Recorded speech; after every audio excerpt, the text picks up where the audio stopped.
पता नहीं सोलह वाली क्लास में क्या होता है। चलो अपन तो मतलब पढ़ लेते हैं इसे। स्ट्रक्चर ऑफ डाइसेक्राइड्स, हाँ, structure of disaccharides. Structure of disaccharide में एक तो सुक्रोज होता है,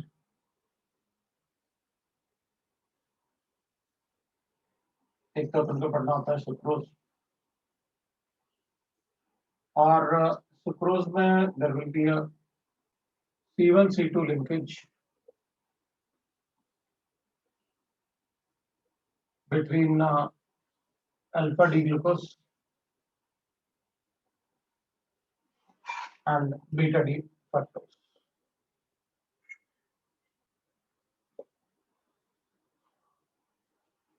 दूसरा होता है माल्टोस, इसमें अपन को ये याद रखना होता है C1C4 लिंकेज, इसमें दोनों ही अल्फा होता है, होता तो C1C4 लिंकेज है और इसमें दोनों ही अल्फा होंगे, alpha D glucose and alpha D glucose.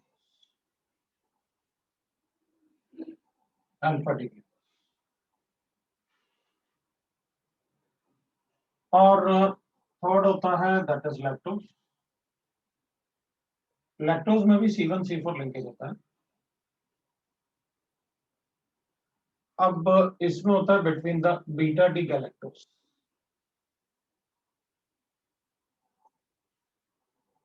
Galactose plus alpha D glucose. अब अपन को क्या होगा ना, जैसे C1C2 लिंकेज है ना, तो थोड़ा सा अपन को ये पता होना चाहिए कि भाई C1 इसका होना चाहिए और C2 इसका होना चाहिए। वैसे मैंने वही लिखा हुआ है कि C1 किसका होना चाहिए और C4 किसका होना चाहिए।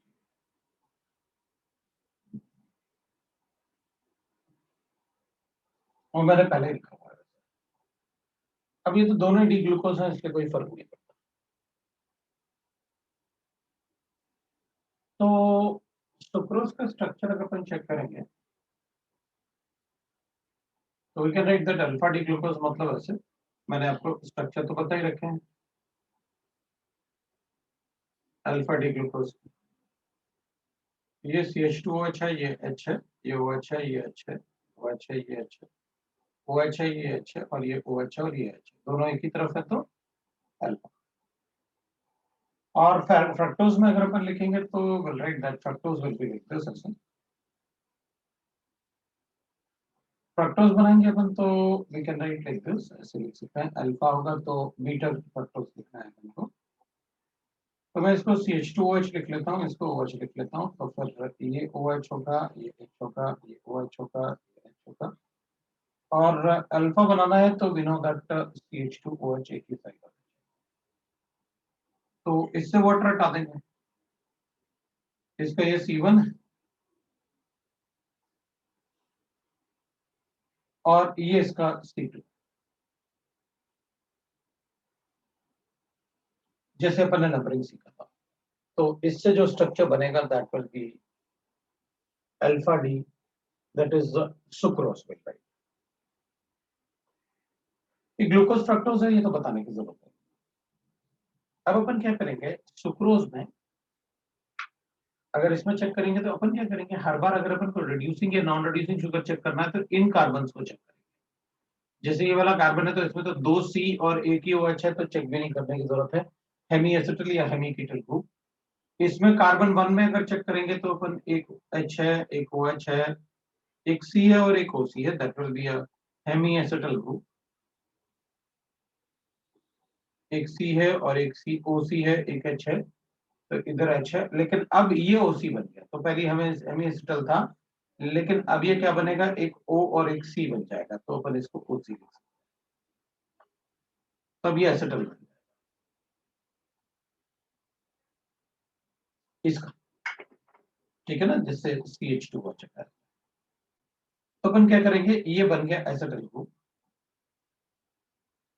और इसकी बात करेंगे तो यहां पर अपने पास होगा दैट इज C है, इधर OC हो जाएगा, और इधर जो OC हो जाएगा और इधर BC है, तो ये कीटल। इसमें कोई हेमी एसिटल और हेमी कीटल ग्रुप नहीं है, इसलिए it is a non, that is a trigonal non reducing sugar, इसलिए अपन इसको नॉन रिड्यूसिंग शुगर बोलते हैं। It doesn't give Tollens reagent test. तो ये जो कार्बन्स होते हैं जहां पर अपन वाटर रिमूव करते हैं, एक तो वो, और दूसरा जो टर्मिनल कार्बन एटम है उन पे भी चेक कर सकते हो, लेकिन यहाँ पर ऐसा चेक करने की जरूरत नहीं थी क्योंकि इधर ना तो एसिटल बन रहा था ना कीटल बन रहा था।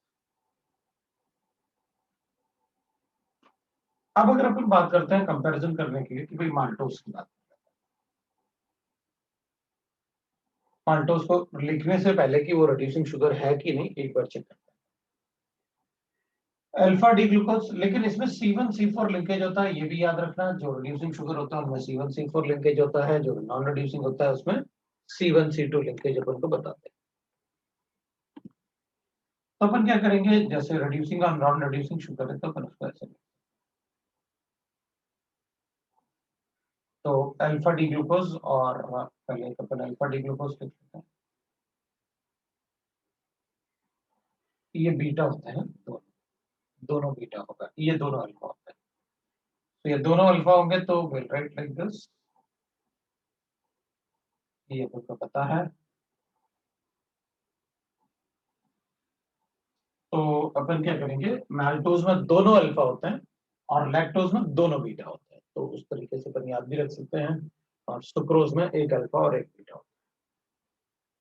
C1C4 लिंकेज है तो दूसरा भी अपन को ऐसे ही बनाना पड़ेगा। और C1C4 लिंकेज CH2OH और H होगा, ये OH होगा, ये H होगा, ये OH होगा, ये OH होगा और ये H होगा। तो अल्फा होगा तो विल राइट, इससे वाटर हटा लेते हैं। अगर वाटर हटाओगे तो अपन को पता है कि ये वाला पार्ट तो हेमी एसिटल है। अगर ये हेमी एसिटल ग्रुप होगा तो ऑब्वियस सी बात है इसमें हेमी एसिटल ग्रुप है, फिर तो मुझे कुछ चेक करने की जरूरत ही नहीं है। एक OC होगा, एक C होगा, एक C होगा, एक OH है, एक H है। हेमी एसिटल ग्रुप है तो it is a reducing sugar because उसमें हेमी एसिटल है।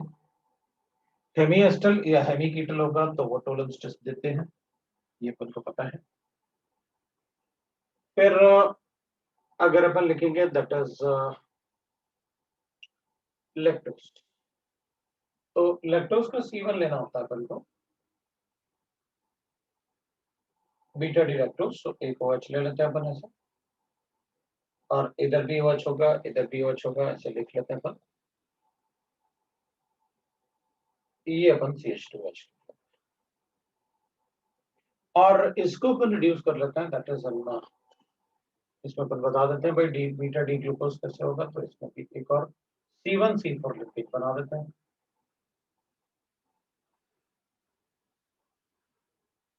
C1C4 linkage for beta D glucose, this is CH2OH, this will be OH and H, this will be H and OH, OH and H, और beta है तो this will be OH and H। ये वाला part जो होगा this is hemiacetal group, और यहाँ पर अपन वाटर रिमूव कर देते हैं भाई, ये लो वाटर अपन ने रिमूव कर दिया है, इसको यहाँ बना सकते हैं, कोई प्रॉब्लम नहीं है, और वाटर रिमूव करके इजीली दिखा सकते हैं। इसमें अगर अपन चेक करेंगे तो there is a hemiacetal group, hemiacetal group के लिए अपन को एक कार्बन है, इससे OH अटैच्ड है, ये H अटैच्ड है, इधर C अटैच्ड है, और इधर O और फिर C अटैच्ड है, तो OC लिख सकते हैं। तो this is a hemiacetal group, it is a lactose is a reducing sugar, ये रिड्यूसिंग शुगर होता है। तो अपन को कभी कभी वो क्या करता है कि एक ही चेन में इन सबको एक ही चेन में लगा देते हैं, मतलब इसको इससे बॉन्ड कर देते हैं वाटर हटा के, इसको वाटर हटा के इससे बॉन्ड कर देते हैं, तो ऐसे एक बड़ा सा चेन बना के बोल देंगे कि बताओ ये शुगर जो गिवन है, मान लो it can be hypothetical sugar also, तो अगर मान लो ये शुगर गिवन है तो बताओ ये रिड्यूसिंग है या नहीं है, तो हम क्या चेक करेंगे, हम पूरे शुगर में इन कार्बन एटम्स पे ना, ये जो कार्बन एटम्स होंगे ना, इनमें अपन चेक करेंगे कि कहीं हमको एसिटल या हेमी एसिटल ग्रुप मिल जाए, तो अपन बता देंगे। So these are the structures. अब अगर अपन चेक करेंगे दैट इज दूसरा, दैट इज ये तो स्ट्रक्चर्स हो गए अपने पास, तो स्ट्रक्चर पता होना चाहिए। तो स्ट्रक्चर याद रखो किसका C1 किसका C2, क्योंकि अपन से पूछ सकते हैं। अब अगर मान लो अपने पास ग्लूकोज है, ये अपने पास ग्लूकोज प्रेजेंट है ना, अपने पास ये ग्लूकोज प्रेजेंट है, और ग्लूकोज को अगर अपन लिखेंगे तो we used to write that, जैसे अपने पास ये ग्लूकोज है तो अपन इस ग्लूकोज को लिखेंगे that is alpha D glucose, कोई भी ले सकते हैं, अल्फा बीटा कुछ भी ले सकते हैं, फर्क नहीं पड़ेगा। अब अपन को एक बात पता है कि देखो भाई, दिस इज कॉल्ड ग्लूकोपाइरानोस, पाइरानोस, और इसमें हेमिस्टल ग्रुप है। अगर अपन इसे रिएक्ट करें सपोज एसिड के साथ, that is dilute H2SO4 add करेंगे अगर अपन इसमें, तो विल राइट दैट कि H+ आयन जो होगा, इतने सारे OH हैं, अगर अपन चेक करें तो वो पहले तो इससे अगर रिएक्ट करेगा पहले तो we can get that like this, अपन को ऐसे मिल सकता है, कार्बोकेटाइन मिलेगा, वाटर रिमूव करेंगे, अगर अपन को कार्बोकेटाइन मिलेगा पहले तो we can write like this, वो अपन को कार्बो, क्योंकि वो रेजोनेंस स्टेबलाइज्ड है इसलिए अपन को पहले कार्बोकेटाइन मिलेगा।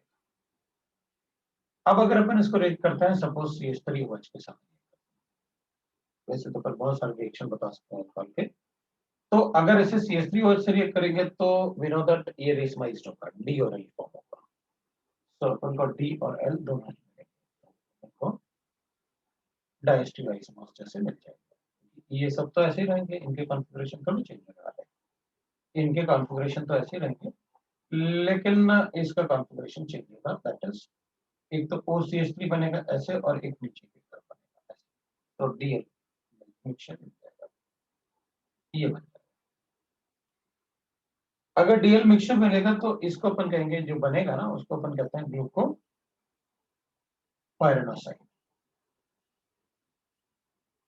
अब देखो इसमें इसका जो हेमिएस्टल ग्रुप था, ये रिड्यूसिंग शुगर है,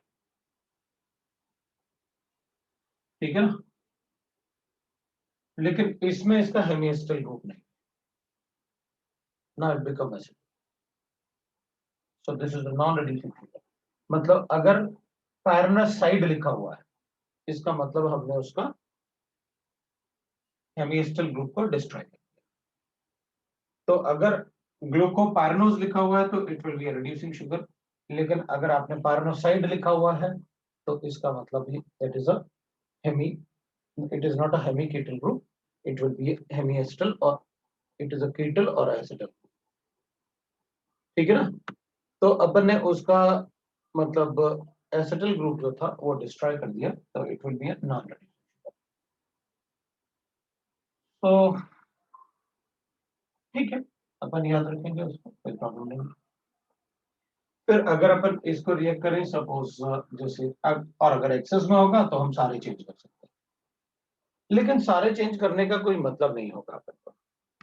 अगर अपन सारे चेंज करते हैं तो सारे चेंज करने का कोई मतलब नहीं है, बट यार ग्लूकोपाइरानोसाइड्स, क्योंकि सारे चेंज करने से मतलब हमें सिर्फ ये देखना था कि वो रिड्यूसिंग शुगर होगा या नहीं होगा, बाकी अपन को पता है, और सबसे पहले किससे रिएक्ट किया, इससे, वो भी अपन को पता है। अगर हम इसको एसिडिक एनाइड्राइड से रिएक्ट करते हैं तो फिर कहेंगे ठीक है भाई कोई बात, आप ऐसे भी लिख सकते हो, आप ऐसे भी लिख सकते हो एसिडिक एनाइड्राइड को, तो अपन कहेंगे देखो भाई इसमें तो अल्कोहल, किसी भी अल्कोहल को अगर रिएक्ट करोगे एसिडिक एनाइड्राइड से तो इधर अटैक करेगा SN2H रिएक्शन से, CH3C डबल बॉन्ड ऐड हो जाएगा। तो अपन क्या करेंगे, ये तो एसिटाइल ग्रुप है, AC बोलते हैं, ये AC और ये भी AC एसिटाइल ग्रुप है, तो OH जो है वो किस में कन्वर्ट हो जाएगा, सारे के सारे एस्टर में कन्वर्ट हो जाएंगे, तो फिर उस केस में अपन कहेंगे penta acetyl derivative, so we can write that penta. अब इसमें कोई ये बॉन्ड तो ब्रेक होंगे नहीं, ये वाला बॉन्ड तो ब्रेक होगा नहीं, ये वाला बॉन्ड तो ब्रेक होगा नहीं, सिर्फ OH बॉन्ड ब्रेक होगा, क्योंकि अगर अल्कोहल को रिएक्ट करेंगे ना इसके साथ तो अपन को पता है अल्कोहल का सिर्फ ये लोन पर अटैक करेगा नेगेटिव चार्ज, ये लीव करेगा, और इस पे पॉजिटिव चार्ज आएगा तो प्रोटॉन लीव करेगा। तो ये बिल्कुल वैसी रिएक्शन हुआ, तो इसमें कहीं कोई कार्बन ऑक्सीजन बॉन्ड ब्रेक नहीं होगा, इसलिए अपन सिर्फ एसिटाइल डेरिवेटिव लिख लेंगे, that is a penta acetyl derivative. तो ये पेंटा एसिटाइल डेरिवेटिव बन जाएगा अपने पास, ठीक है। तो इसमें अपन ने अल्फा ले रखा है, तो इसमें ये पेंटा एसिटाइल डेरिवेटिव बन जाएगा,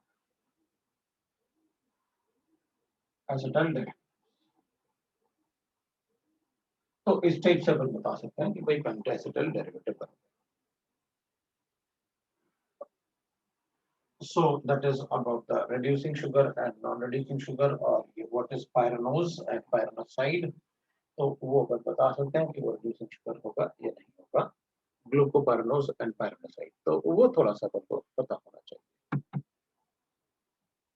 ठीक है ना। अब इसमें अपन लिख सकते हैं भाई, जैसे अपन लिखेंगे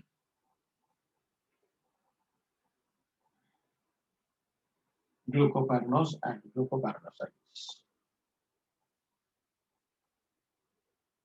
अब कुछ रिएक्शंस लिख देते हैं अपन कि what is the reactions of glucose. Glucose में कुछ रिएक्शंस अगर अपन लिखेंगे तो we can write that this the open chain structure of glucose.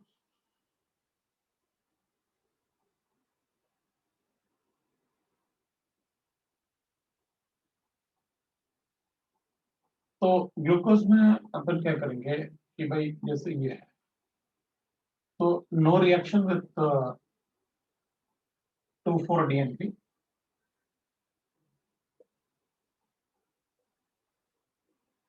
या NHSO3 इसके साथ भी रिएक्शन नहीं देगा, और ना ही RMG इसके साथ, एंड RMG उसके साथ भी रिएक्शन नहीं देगा, ठीक है, एंड RMG। जबकि ये रिएक्शन एल्डिहाइड्स देते हैं ग्लूकोज में। ग्लूकोज को अगर अपन रिएक्ट करेंगे हाइड्रोक्सिलमाइन के साथ तो रिएक्शन देगा, ऑक्साइन बनेगा। ऑक्साइन मतलब जैसे इससे अपन बनाते हैं, जैसे इसका ऑक्सीजन और डबल बॉन्ड NH2OH ऐड करते हैं, तो ऑक्साइन बनेगा। दूसरा पर लिखेंगे इसको Br2 वाटर के साथ रिएक्शन, अगर Br2 वाटर के साथ रिएक्शन करेंगे तो ऐसे ये COH में कन्वर्ट हो जाएगा, बाकी सारा का सारा पार्ट ऐसे ही रहेगा, तो विल गेट लाइक दिस। और अगर अपन इसे HNO3 से रिएक्ट करेंगे, तो अगर हम HNO3 कॉन्सेंट्रेटेड से रिएक्ट करेंगे तो अपन इसको लिख सकते हैं दैट इज COH, और क्योंकि कॉन्सेंट्रेटेड HNO3 1 डिग्री को बहुत इजीली ऑक्सीडाइज कर देगा, तो 1 डिग्री अल्कोहल भी ऑक्सीडाइज हो जाएगा और एल्डिहाइड तो होगा ही होगा अगर 1 डिग्री अल्कोहल को करेगा तो। लेकिन Br2H2O जो है वो सिर्फ एल्डिहाइड को कर पाएगा, 1 डिग्री अल्कोहल को नहीं कर पाएगा। This is called glucaric acid, और this is called gluconic acid, that is the difference, glucaric and gluconic acid.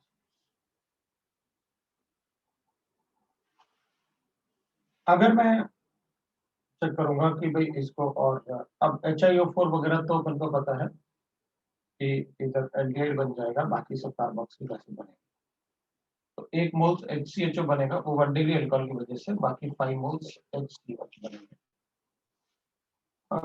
Red phosphorus HI के साथ नॉर्मल हेक्सेन बन जाएगा, रेड पी प्लस HI के साथ नॉर्मल हेक्सेन बन जाएगा।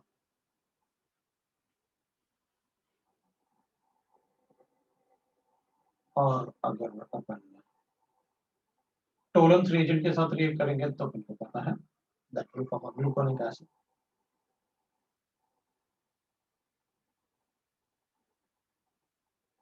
That will form a gluconic acid. Already structure है इसलिए मैंने लिखा। एनहाइड्राइड के साथ पेंटासिटाइल डेरिवेटिव्स अभी बताया था मैंने, डेरिवेटिव्स मेनली अपन से यही क्वेश्चन आते हैं। और फिनाइल हाइड्रोजन के साथ दैट इज 3 मोल यूज करने होते हैं, we'll get a osazole, or osazole will be like this, that is CH double bond NH, double bond NH, और फिर इसको अपन कन्वर्ट कर लेते हैं NHPH, PH और ये भी NH. This is the structure of osazole. बाकी पार्ट वैसे ही रहता है. This is called osazole. मतलब ओसोजन जो होता है वो येलो सॉलिड होता है. Melting point is 205. ठीक है. 3 मोल्स में 2 मोल्स तो अपन को यहाँ दिख रहे हैं. 1 mole is used for the oxidation of this carbon atom. 3 मोल तो अपन को दिख रहे हैं. तो भाई 3 मोल में 2 मोल तो आपने ऐड किए इसमें, और इनमें से 1 मोल इसके ऑक्सीडेशन सी डबल बॉन्डों में कन्वर्ट करने के लिए. ये रिएक्शन अपन को पता होता है. इसके अलावा और भी रिएक्शन अगर अपन लिखेंगे तो कोई नहीं भाई. अपन अगर लिखेंगे भाई HCN के साथ रिएक्ट करेंगे तो अपन सबको पता है साइनाइड. तो लाइक दैट अपन को मतलब और रिएक्शन की जरूरत नहीं. तो these are the reactions of glucose जिनसे अपन को क्वेश्चन पूछ सकते हैं. मैंने आपको वो रिएक्शन बताया. अब अगर अपन कीटोन्स की बात करें तो कीटोन्स में we used to write that. Sir बोलो. ओसाजोन में CH3OH होल थ्राइस के नीचे क्या लिखा है? होल थ्राइस के नीचे CH2OH. मतलब बाकी बचा हुआ पार्ट तो लिखना पड़ेगा ना. होल थ्राइस मतलब इतना पार्ट लिख दिया था, तो अपन को वैसे तो लिखना ही पड़ेगा. तो that is what we required. अब अपन कीटोन की बात कर रहे हैं. मैंने इसको कीटोन में लिख लिया कि भाई कीटोन क्या कौन सा रिएक्शन देगा वो देख लेते हैं. तो अपन कहेंगे भाई कीटोन के रिएक्शन अगर चेक करना है तो हाइड्रोक्साइड ये भी मतलब ये देख ऑक्सीजन बनाएगा. 2,4-DN पे ये तो NaHCO3 देता ही नहीं. ये भी नहीं देगा. No reaction with 2,4-DN.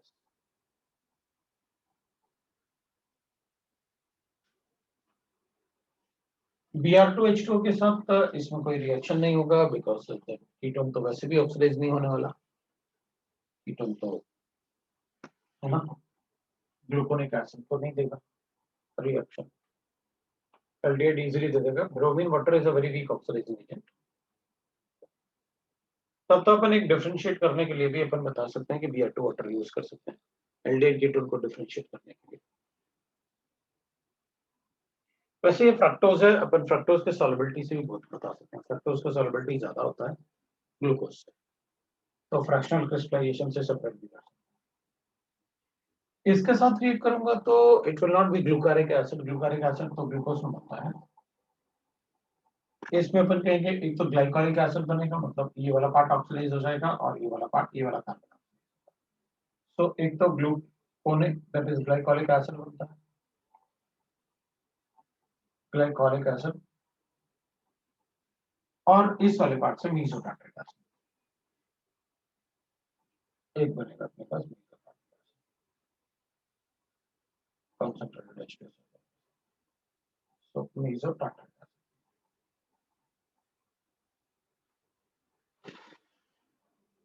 HiO4 के साथ ये एल्डिहाइड बनेगा. ये एल्डिहाइड तो 2 एल्डिहाइड हो गए.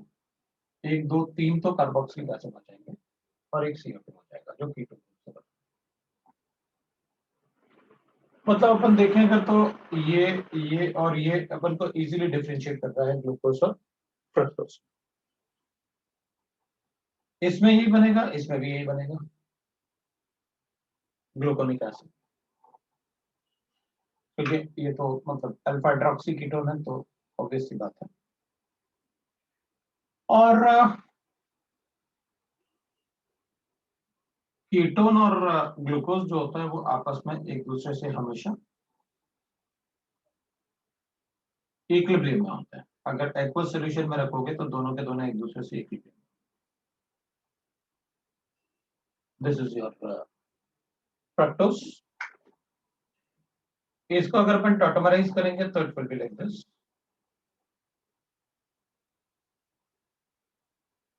अगर अपन टॉटमराइज करेंगे तो विल गेट लाइक दिस, अगर टॉटमराइज करेंगे तो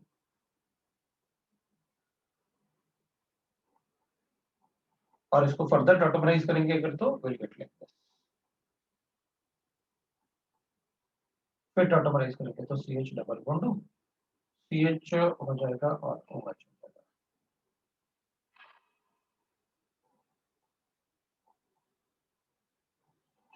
तो एक्चुअली फ्रक्टोज और ग्लूकोज दोनों ही आपस में इक्विलिब्रियम में होते हैं। अगर एक्वा सॉल्यूशन है तो फ्रक्टोज और ग्लूकोज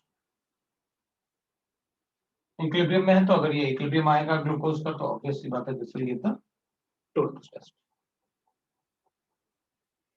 इसलिए वो ग्लूकोनिक एसिड बनाएगा। ये भी पेंटाएसिटाइल डेरिवेटिव बनाएगा, नो डाउट जितने OH हैं सबको उस OAC में कन्वर्ट कर दो, और ये भी ओसाजोन बनाएगा पेनेट्रिएट्स, और ये भी साइनाइड बनाएगा इसके साथ। तो मेरे ख्याल से ये अपने लिए डिफरेंस वाला पार्ट बता सकते हैं कि दोनों में डिफरेंस क्या हो। तो अपन लिख सकते हैं भाई व्हाट इज द डिफरेंस।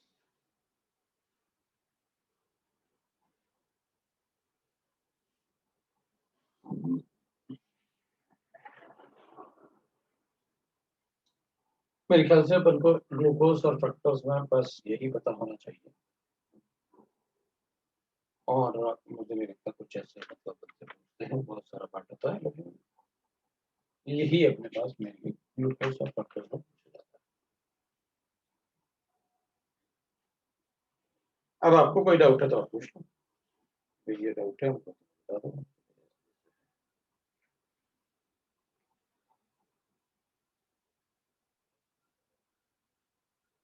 अगर किसी को कोई डाउट है तो पूछ सकता है भाई कि मतलब ये डाउट है आप बता दो, बता दो।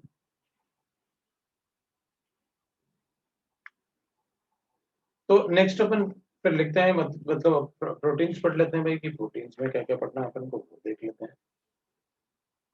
अब प्रोटीन्स तो अपन को पता है they are alpha amino acids, we all know that proteins are alpha amino acids.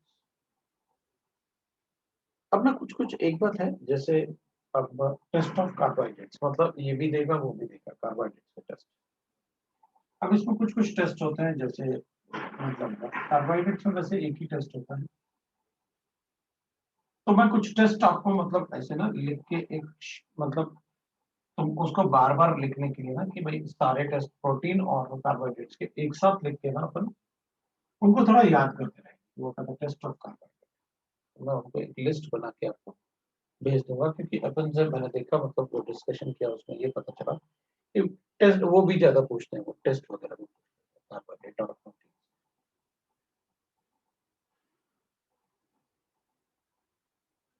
Proteins की बात करेंगे तो they are nitrogen containing compounds, nitrogenous compound with high molecular है ना, उनका मॉलिक्यूलर वेट काफी ज्यादा 15 to 1000 इस टाइप से उनका मॉलिक्यूलर मास। अभी प्रोटीन्स में what we say that amino acids, proteins are made up of amino acids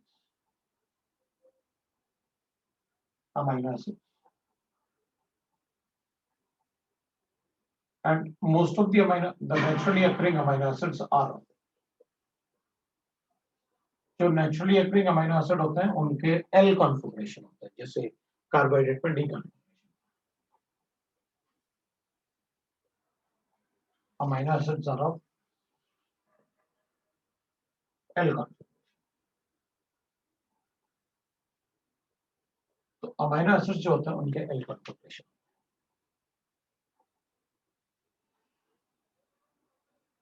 there are around 22 amino acids,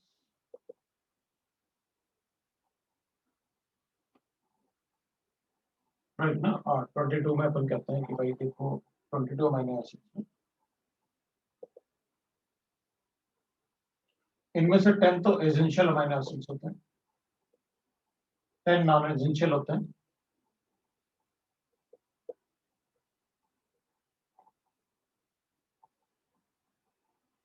और 2 amino acids are produced as residue or produced as residue.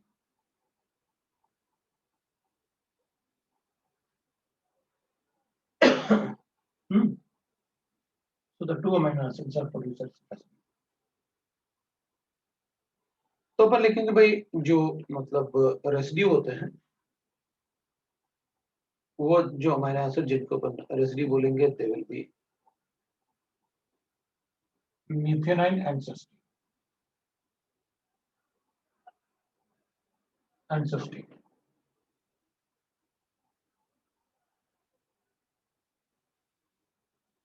मीथेनाइन दोनों में ही मतलब अगर अपन check करेंगे तो दोनों में ही सल्फर प्रेजेंट होता है ना, मीथेनाइन में भी और सिस्टीन। तो अगर अपन चेक करेंगे तो CH3SCH2 CH2 CHNH2 और COH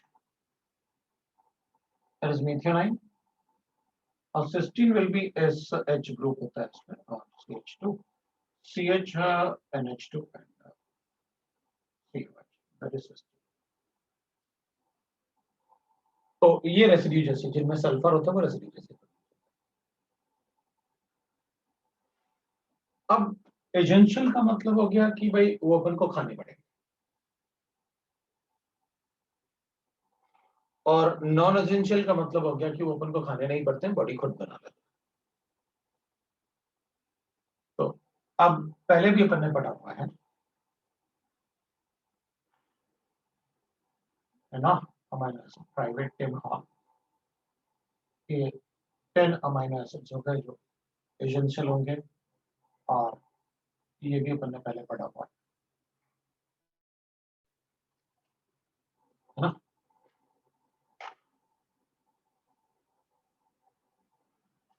तो अपन ऐसे बता देते हैं कि भाई ये अपने एजेंशियल और नॉन एजेंशियल अमीनो एसिड्स है।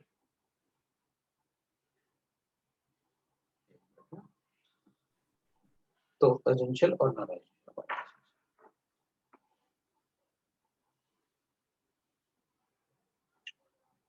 अब इसमें भी दोनों टी हैं और इसमें भी दोनों टी हैं, तो ये वाला पार्ट अपन को थोड़ा सा याद रखना पड़ेगा।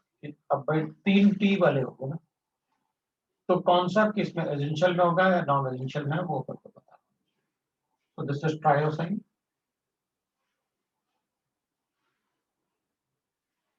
और अब इसको मैं टी अंडरलाइन नहीं कर रहा वरना अपन को लगेगा वो आई दिखा आपने। फिर उसके बाद इधर भी इधर एक ही है लेकिन इधर बहुत सारे हैं, तो इस वाले को याद रख लेते हैं यार आर्गेनाइन। तो बाकी ए वाले नॉन एजेंशियल में। दोनों में पी भी दिख रहा है अपन को, तो ये याद रखना ज्यादा इजी अपने के प्रोलाइन तो अपन बता सकते। अब इसमें बहुत सारा लिखूंगा तो लगेगा सभी याद कर लें फिर से, इसलिए अपन मिनिमम लिखते हैं कि दोनों जगह टी दिख रहे हैं तो इधर वाला एक टी है तो उसको याद रख लेते हैं, दोनों जगह पी है तो इसको प्रोलाइन याद रख लेते हैं और दोनों जगह ए है तो वहां पर एक ही ए है तो अपन उसको एक ही ए वाले को आर्गोनाइन करके अपन याद रख लेते हैं।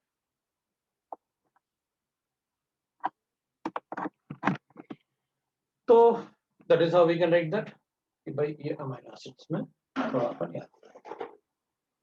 अब अमीनो एसिड्स में प्रॉब्लम ये होता है कि वो स्ट्रक्चर भी पूछते हैं। अब अगर स्ट्रक्चर पूछेंगे तो फिर अपन फंस जाएंगे, फिर तो अपन को स्ट्रक्चर याद करने पड़ेगा। कुछ कुछ पेपर्स में मैंने देखा मतलब अभी रिसेंटली जब से ये मीन्स वाला पार्ट शुरू हुआ तो वो स्ट्रक्चर भी पूछ लेते हैं। अब स्ट्रक्चर के लिए अपन कहेंगे देखो भाई चलो मैक्सिमम स्ट्रक्चर अपन याद करने की कोशिश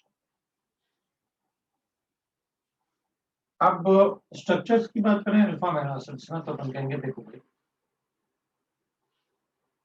स्ट्रक्चर में अपन कहेंगे अगर हमारे पास ऐसे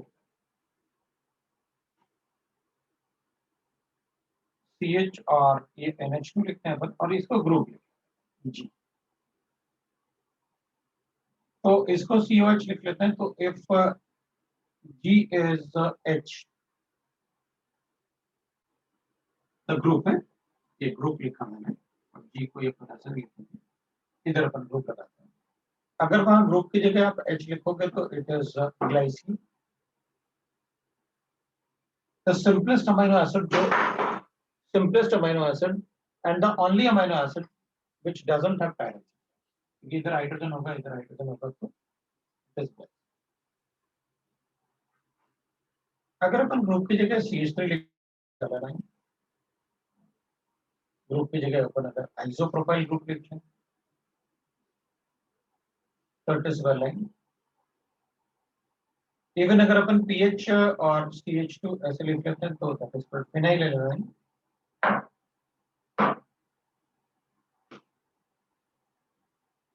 तो like that we can right.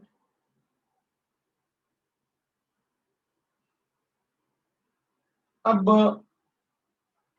अपन वैसे देखा जाए तो अपन ने ग्लाइसिन लिखा, एलानाइन लिखा, ये वाला एलानाइन होगा, वेलाइन लिखा अपन ने, ऊपर ब्रैकेट में, और फिनाइल एलानाइन पी होगा आपके पास, ये प्रोलाइन है तो ये फिनाइल एलानाइन।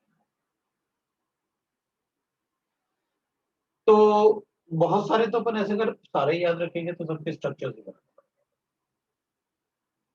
तो इस टाइप से अपन कुछ कुछ थोड़ा सर वो लास्ट वाला फिनाइल एलानाइन है ना?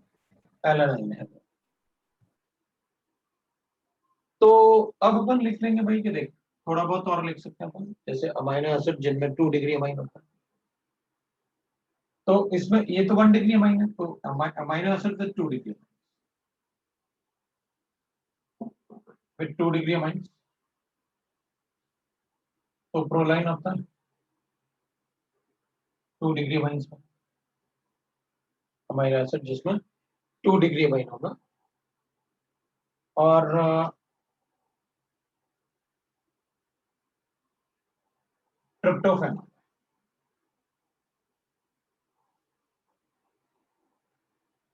और हिस्टाडाइन,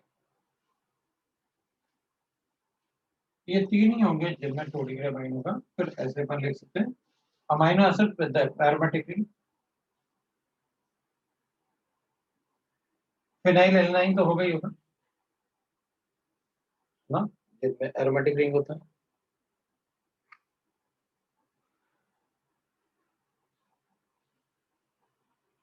तो अपन लिखेंगे भाई फिनाइल एलानाइन, और ऊपर वाले वो के तो फिनाइल की स्ट्रक्चर्स? वजह से, और ट्रिप्टोफैन होगा विद एरोमेटिक रिंग, और अपन लिखेंगे इसमें ट्राइसिन, दीज आर जिसमें कि एरोमेटिक रिंग। मतलब थोड़ा थोड़ा अपन मतलब इनको इस कैटेगरी से डिवाइड करके थोड़ा थोड़ा अपन याद रखने की कोशिश कर सकते हैं सर भाई इनका किसमें क्या होता स्ट्रक्चर, है। इनका स्ट्रक्चर उसकी होती है? तो स्ट्रक्चर तो याद करना ही पड़ेंगे, स्ट्रक्चर तो अपन को याद करना ही पड़ेगा उनका लिस्ट से लिख के कि भाई क्या स्ट्रक्चर है। अमाइनो एसिड विद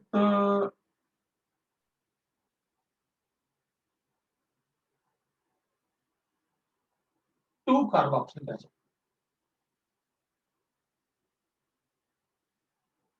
तो उसमें ग्लूटामिक एसिड होता है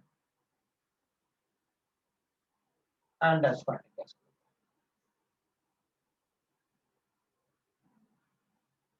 and the amino acid with 2 amino group, वैसे तो अमाइनो एसिड में एक ही कार्बोक्सिलिक एसिड और जनरली एक ही NH2 ग्रुप होता है, तो अगर 2 कार्बोक्सिलिक एसिड है तो एस्पार्टिक एसिड और ग्लूटामिक एसिड होगा। और amino acid with 2 NH2 group, तो लाइसिन होगा,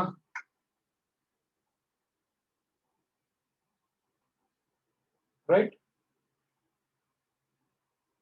और ग्लूटाम एक तो अगर एक होगा तो इट विल बी 2, ग्लूटामिक और एस्पार्टिक, उसके अलावा किसी में एक नहीं करता। लाइसिन होगा, हिस्टाडाइन होगा,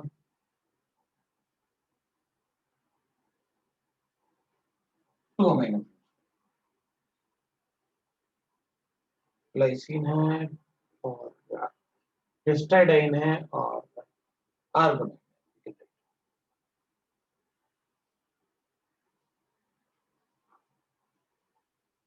मतलब तीनों के तीनों इधर ही थे, हिस्टाडाइन, एवरेनाइन और लाइसिन, 2 अमीनो।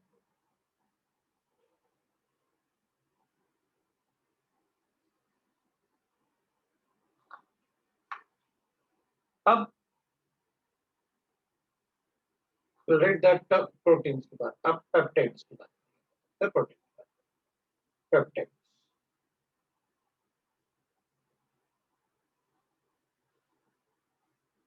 अगर अपन एक से ज्यादा मतलब ऐसे अपन पेप्टाइड बॉन्ड बनाने होते हैं तो when two amino acid group combine it forms dipeptide,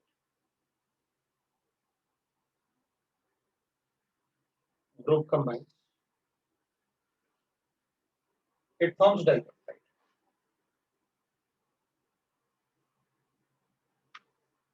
तो वो डाइपेप्टाइड, तो डाइपेप्टाइड में अपन क्या करेंगे, ऐसे हमारे पास ऐसे 2 अमीनो एसिड ले लेता हूँ,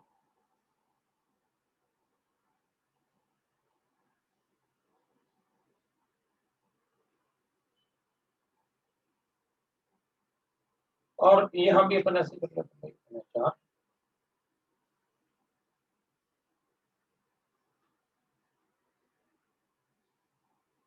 तो यहाँ से वो करता है, then it will be called as dipeptide. और ये जो बनेगा ये अमाइड लिंकेज,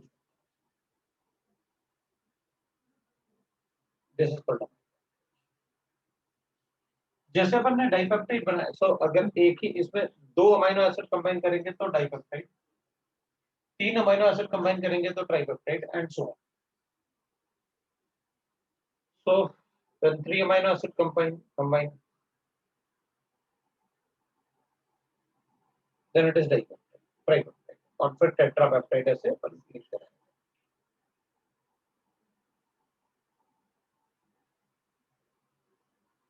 और ऐसे ही अपन 4 अमीनो एसिड तो tetrapeptide.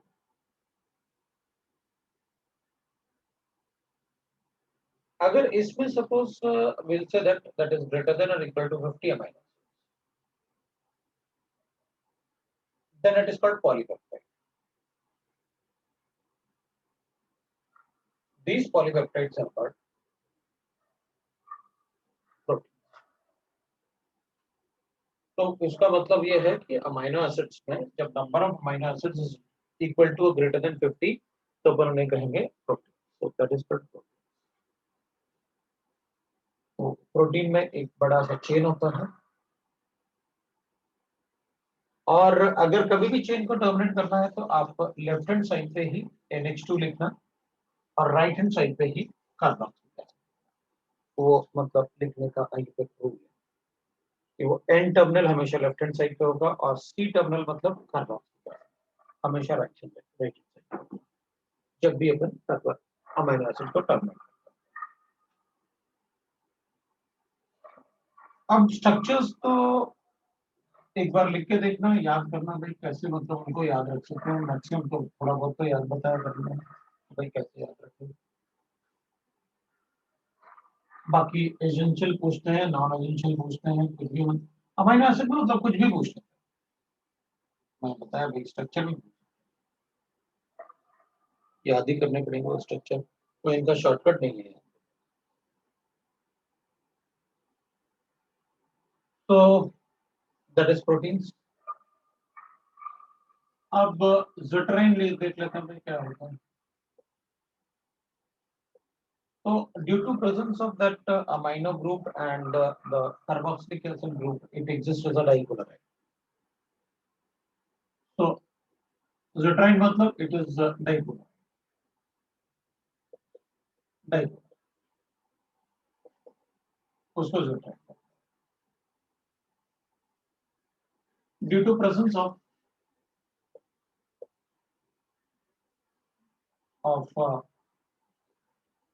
NH2 and CH2 and COH group, it exists as dipolar है, वो अपने आप ही ऐसे करता है, ये ज़िट्राइन। So this is called ज़िट्राइन, highly soluble in water, obviously बात है। soluble in water. And melting point भी अपन हाई बोल सकते हैं because ionic compound है तो हाई melting point. लेकिन हाई मेल्टिंग पॉइंट में भी it will be around that will B 200 degree centigrade के आसपास, उससे ज्यादा नहीं, बिकॉज अगर देखा जाए तो सारा स्किन और बॉडी जो है वो सब प्रोटीन से ही मैक्सिमम बना हुआ है,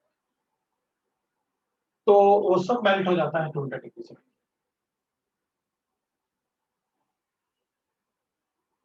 ऑब्वियसली बात है, नेगेटिव पॉजिटिव चार्ज है तो वेरी हाई डाइपोल मोमेंट होगा, वेरी हाई वाटर सॉल्युबिलिटी पर लिखा हुआ है. तो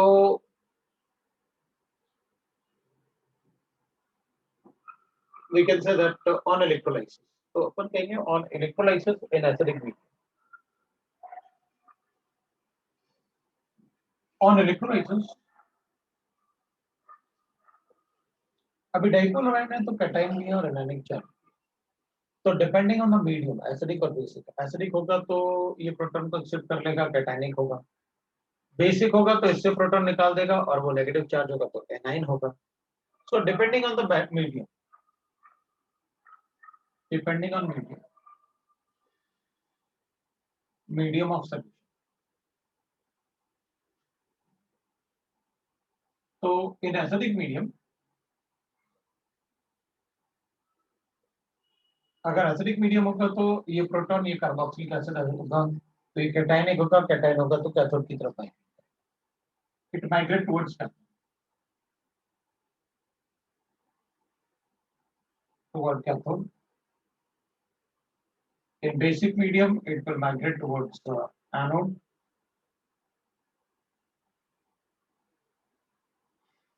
The pH at which it doesn't migrate towards any electrode. The pH at which it doesn't migrate toward any electrode. It do not migrate toward any electrode. Is called isoelectronic. उसको अपन बोलते हैं isoelectronic. Isoelectronic. और अपन pi जो अपन ने colloidal solution की properties में ही पढ़ा, उनमें भी यही होता है. The pH at which they do not migrate towards any electrode is called, because they are charged particle, isoelectronic. उसमें अपन ने जीटा पोटेंशियल पढ़ा था, तो जीटा पोटेंशियल हाई होगा तो स्टेबिलिटी ज्यादा होगा. तो इधर भी अपन कहेंगे भाई देखो, अगर डिपेंडिंग ऑन दैट कि भाई ट्रेन में अमीनो एसिड जो भी हमें गिवन होगा तो अपन उसमें लिख सकते हैं कि उसका पीआई कितना होगा. जैसे मान लेते हैं अपन की जनरली क्या होता है, when only one NH2 and one COH group is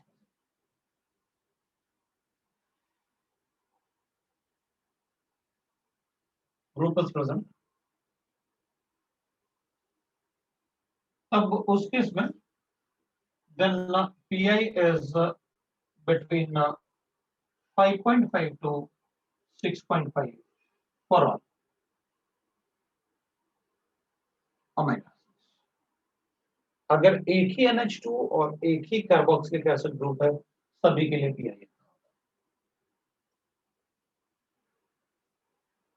suppose अपन ने एक एग्जांपल लिखा, दैट इज एलेनाइन. एलेनाइन है मेरे पास तो आई राइट लाइक दिस, इधर NH2 इधर C. इनके पीके गिवन होता है अपन को, इसके लिए भी पीके गिवन है, तो इसके लिए पीके 1 ले लेता है, दैट इज अराउंड 2.8, और इसके लिए पीके 2 ले लेता है, दैट विल बी अराउंड 9. तो PI will be equal to half of pK1 plus pK.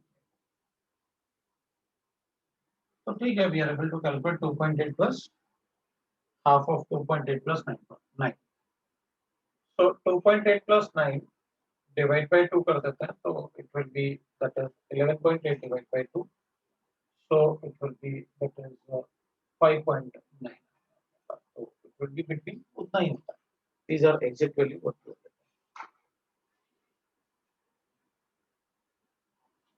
लेकिन अगर एक से ज्यादा अमाइनो NH2 ग्रुप है तो Pi will be greater than 6.5, और अगर एक से ज्यादा कार्बोक्सिलिक एसिड ग्रुप है तो Pi will be less than 5.5.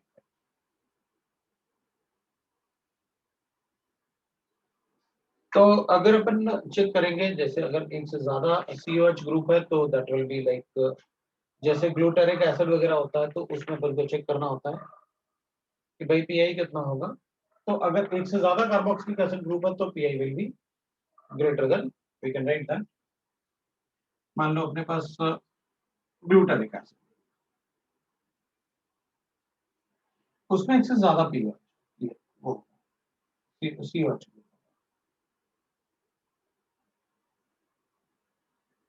ऐसे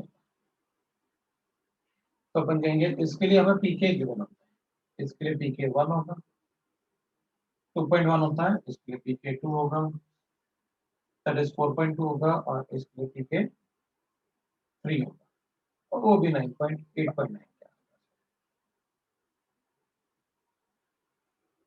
तो अब इसमें अगर पीआई कैलकुलेट करना है तो will say that to calculate pi,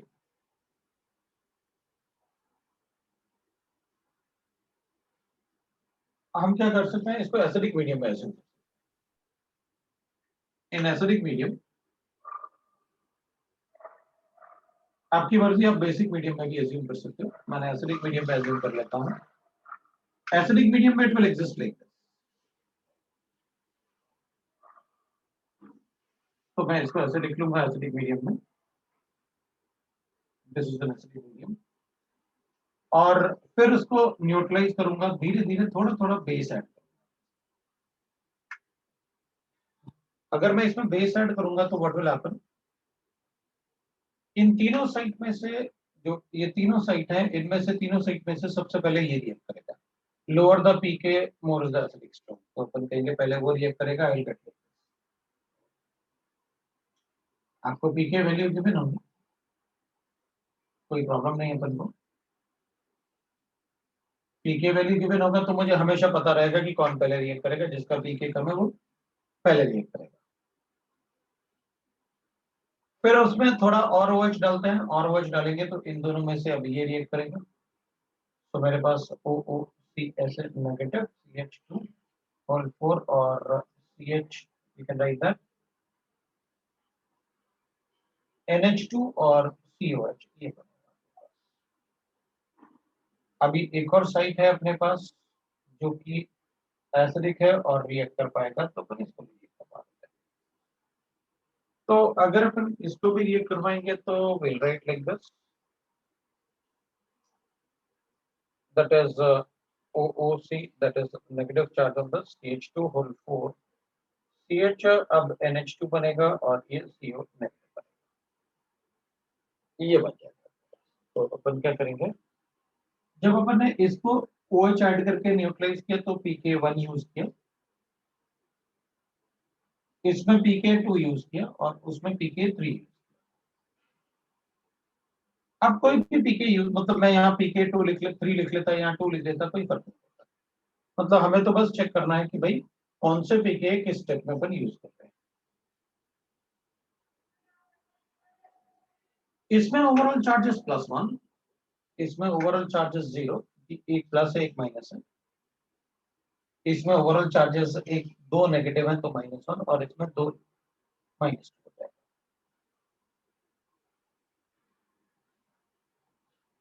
जिस स्ट्रक्चर में 0 होगा वही ज़ेट्राइन है, ये आपका ज़ेट्राइन का स्ट्रक्चर हो गया. और जो ज़ेट्राइन होगा उसमें राइट हैंड साइड और लेफ्ट हैंड साइड, मतलब प्रोटॉन देने का टेंडेंसी क्या है और प्रोटॉन अगर लेना है तो लेने का टेंडेंसी क्या होगा, तो ये प्रोटॉन लेगा.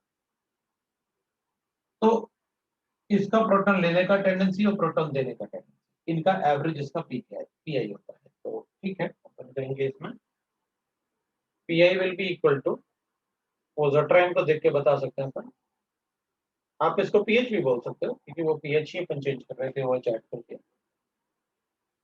pK1 और प्लस pK2 कर सकते हैं।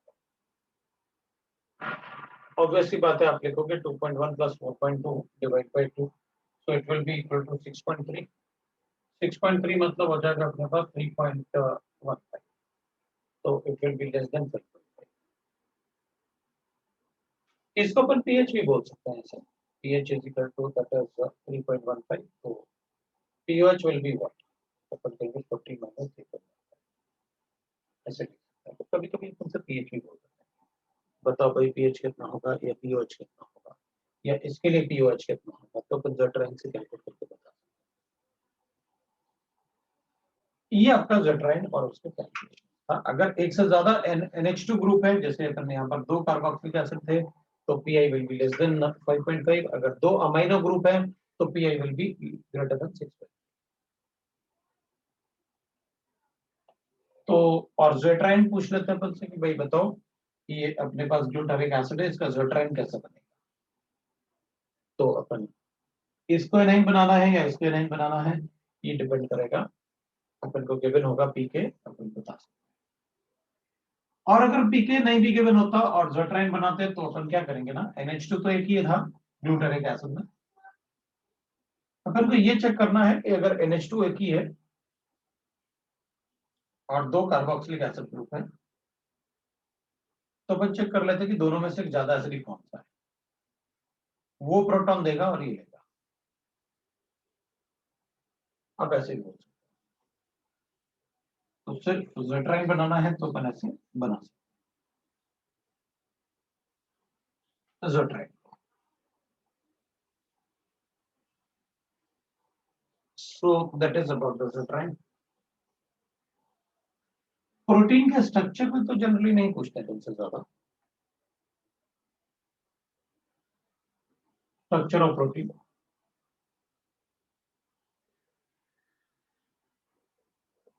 एक तो प्राइमरी स्ट्रक्चर हो जाएगा,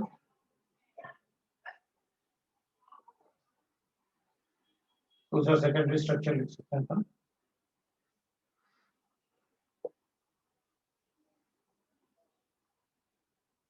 थर्ड टर्शरी स्ट्रक्चर भी लिख सकते हैं,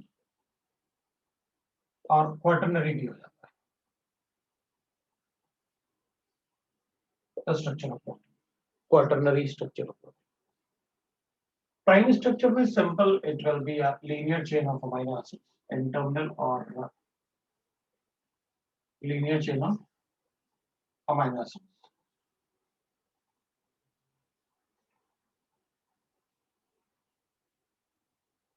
राइट। तो एग्जांपल में अपन लिख सकते हैं that is insulin, so it has that is polypeptide। Obvious सी बात है, मतलब पॉलीपेप्टाइड होगा, इसमें ऑलमोस्ट नियरली 51 होते हैं अमीनो एसिड्स, और 51 अमीनो एसिड्स। तो अपन को सिर्फ बताना है कि भाई देखो what is that polypeptide of 51 amino acids, ऐसे होता है। तो वी कैन से दैट अगर polypeptide of 50, that is amino acids,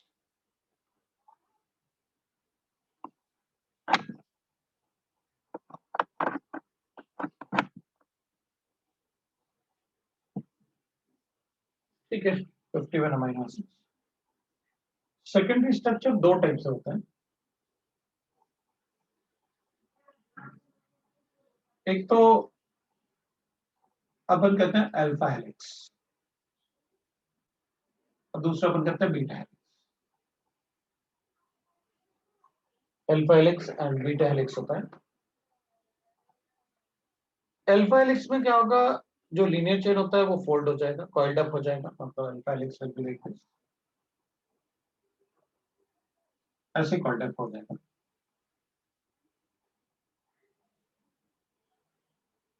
वो ऐसे फोल्ड हो जाएगा। और beta helix will be sheet like structure, और ऐसे sheet like structure, hexagonal sheet.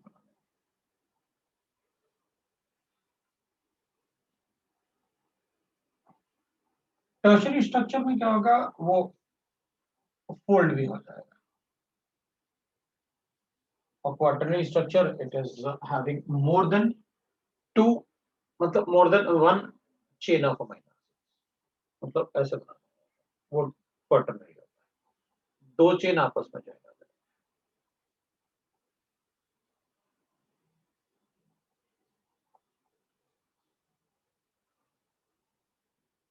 वो क्वार्टर कॉइल्ड अप भी होंगे, और एक से ज्यादा मतलब अमीनो एसिड के जो चेन है ना, वो कॉइल्ड अप हो जाएंगे।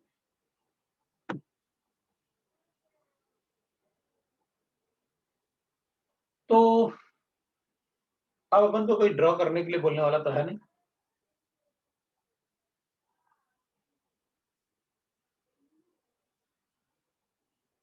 इन सब में एक ही चेन होता।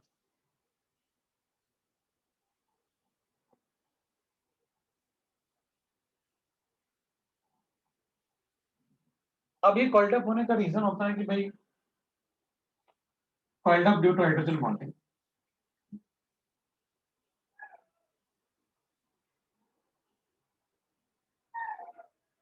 तो और इसमें भी एक तरीके से हाइड्रोजन बॉन्डिंग ही बनता होता है, ऐसे हेक्सागन नहीं बनता। भाई अपन ने कार्बन कार्बन थोड़ी हेक्सागन बन जाएंगे, उसमें नाइट्रोजन भी नहीं दिख रहा, कुछ भी नहीं दिख रहा।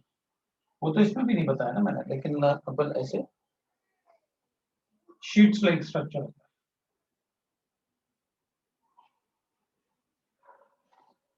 ऐसे स्ट्रक्चर। अब कॉइल्ड अप के लिए अपन कहेंगे भाई ठीक है, देखो अपने पास जैसे अमीनो एसिड बनाया था अपन ने, तो ऐसे बना देते हैं भाई, ये अमीनो एसिड था, इसमें अपन ग्रुप लिख रहे थे, सी डबल बॉन्ड हो, इधर ओ लिखा अपन ने, फिर ओ एच हटा के अपन NH लिख लेते हैं, और अमाइड लिंकेज बना दिया मैंने, CH लिख के अपन ने ये ग्रुप लिख लिया, और इधर सी डबल बॉन्ड हो और NH हो जाएगा, और ऐसे अपन लिख सकते हैं। ठीक है, NH से लिख।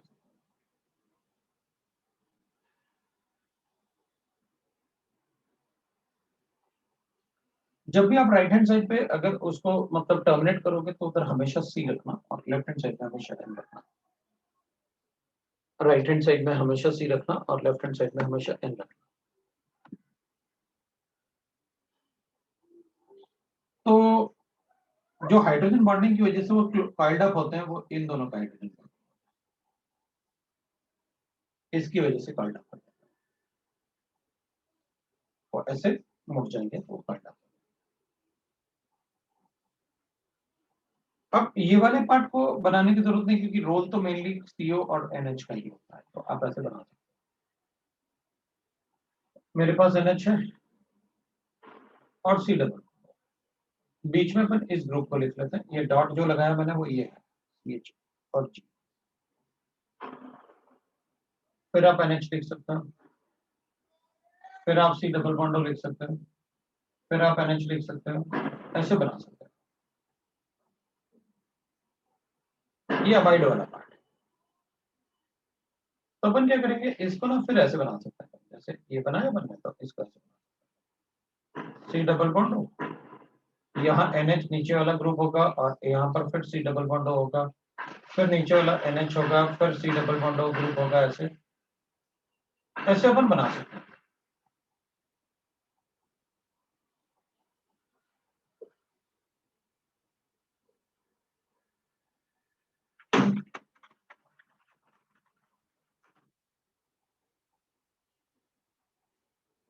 तो इसमें भी अपन बीच में ये बनाएंगे भाई, ये तो अमाइड वाला ग्रुप हो गया, और बाकी तो रहेंगे अपन। ये हाइड्रोजन बॉन्ड, तो ये जो हेक्सागन बना रहा था ना मैं, वो ऐसे बनते हैं hydrogen bonding, that is a shape, उसको मैं हेक्सागन बोल रहा था। अब ये भी अगर फोल्ड अप हो जाए तो टर्शियरी बनेगा, और अगर उसमें दो पैरेलल आ जाए तो क्वार्टरनरी बनेगा, जैसे एग एल्यूमिन होता है इसमें।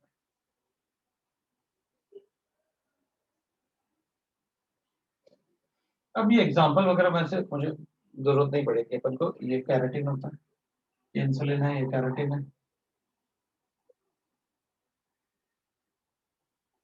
तो इस टाइप से secondary structure will be a keratin structure, तो उस टाइप से अपन बता सकते हैं स्ट्रक्चर ऑफ।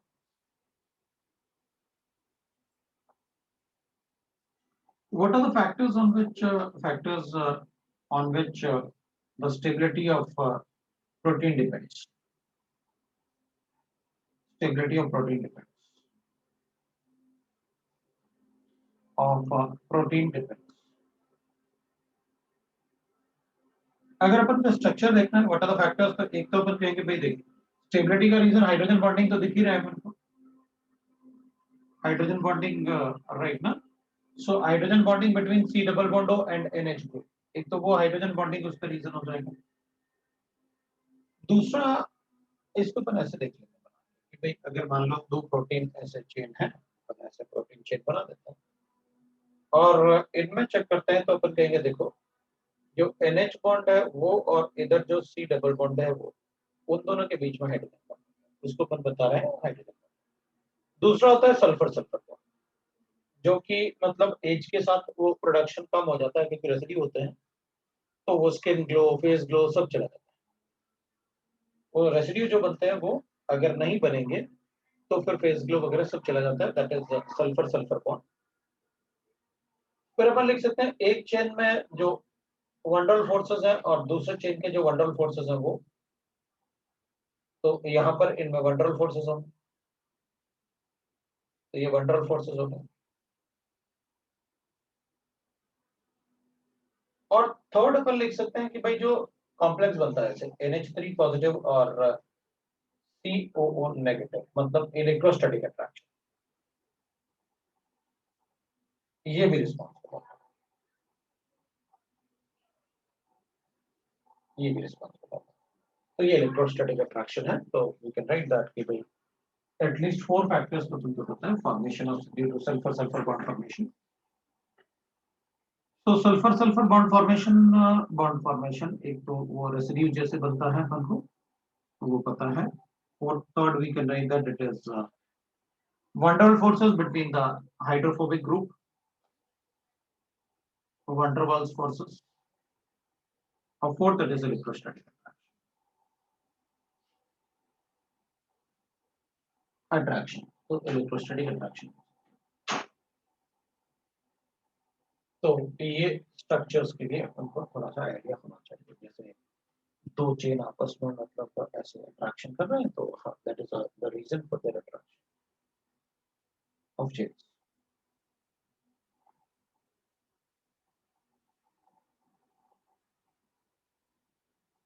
अब दिस इज द स्ट्रक्चर। इसमें फिर अपन थोड़ा बहुत स्टेबिलिटी ऑफ प्रोटीन वगैरह भी बता सकते हैं, what is the order for that is the stability of protein वगैरह, उस टाइप भी बता सकते हैं। The most stable state of protein is called native protein. So, denaturation of protein. Denaturation of protein. तो अगर हम denaturation of protein की बात करेंगे तो we will say that the most stable state of protein is called native protein. Stable state of protein of protein is called native protein. So the most stable state of protein is called native protein. अपन ऐसे बता सकते हैं। और we can say that the nature of protein can change due to temperature, pH, chemicals, etc. मतलब protein का nature जैसे skin का colour अपन को पता है कि भाई टेम्परेचर से स्किन कलर चेंज हो जाता है। पीएच भी अगर इम्बैलेंस होता है तो कभी कभी येलो स्किन हो जाता है, लाइक दैट ऐसे भी होता है। या कोई केमिकल गिर जाए हाथ पे तो भी हमारा प्रोटीन का नेचर चेंज होता है, because these are all protein, skin is a protein.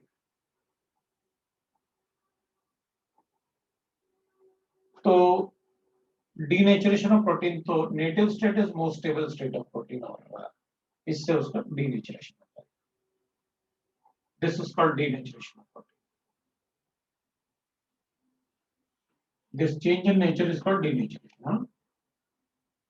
Change in nature is called, protein is called denaturation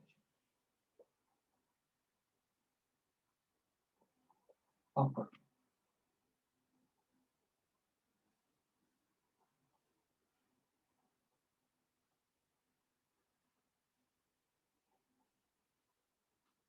तो that is about the nature of protein. Upon nature of protein बता सकते हैं भाई, कैसे अपन बोल सकते हैं how the nature of protein will change.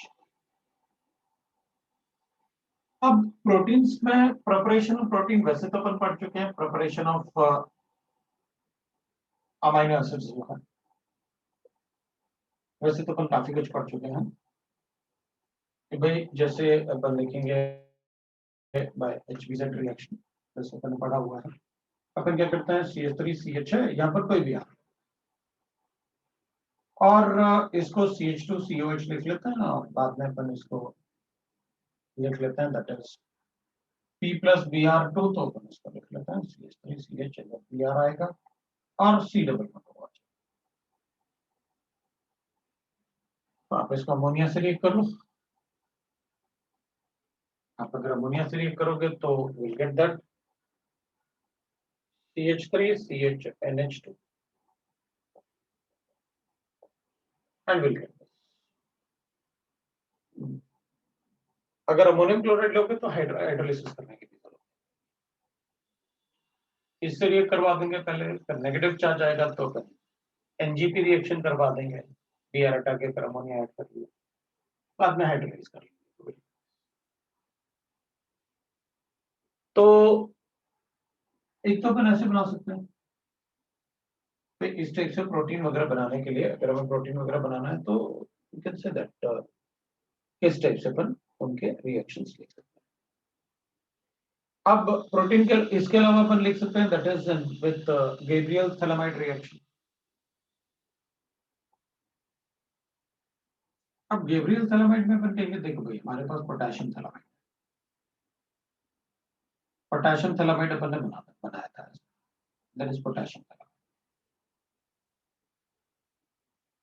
so this is called potassium thalamus.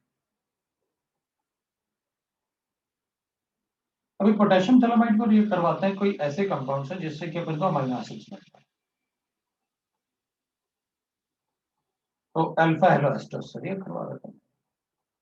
अब इधर H की जगह मैं कोई भी ग्रुप ले सकता हूँ, अल्फा हेलो एस्टर्स, ये तो अपन क्या करेंगे, ये इधर अटैक करेगा, इसको रिमूव करेंगे, राइट ना, इधर ड्राइंग पार्ट भी है, तो इसको अगर अपन रिएक्ट करेंगे तो विल गेट, तो अपने पास ये मिल गया C डबल बॉन्ड हो, C डबल बॉन्ड हो, इधर N आया, CH2 आया और C डबल बॉन्ड हो आया, हाइड्रोलाइज कर लो भाई, अपने अमाइंस तो बना ही था, इधर हाइड्रोलाइज करोगे तो ये एस्टर है, ये कार्बोक्सिलिक एसिड में कन्वर्ट हो जाएगा और ये NH2 में कन्वर्ट होगा, जैसे गैब्रियल थैलामाइड रिएक्शन। तो इस टाइप से पूछ सकते हैं अपन से कि भाई हमारे पास आपका कार्बोक्सिलिक एसिड बन जाएगा, एक तो COH बना और COH बना, और दूसरा बन के पास बन गया NH2 हाइड्रोलिसिस से, और CH2COH बन गया, ये बन गया, और ये हाइड्रोलाइज होके ETOH। तो we'll get the product like this, तो ये भी अल्फा अमीनो एसिड बन गया, तो हम कोई भी alpha amino acid Gabriel phthalimide reaction से भी बना,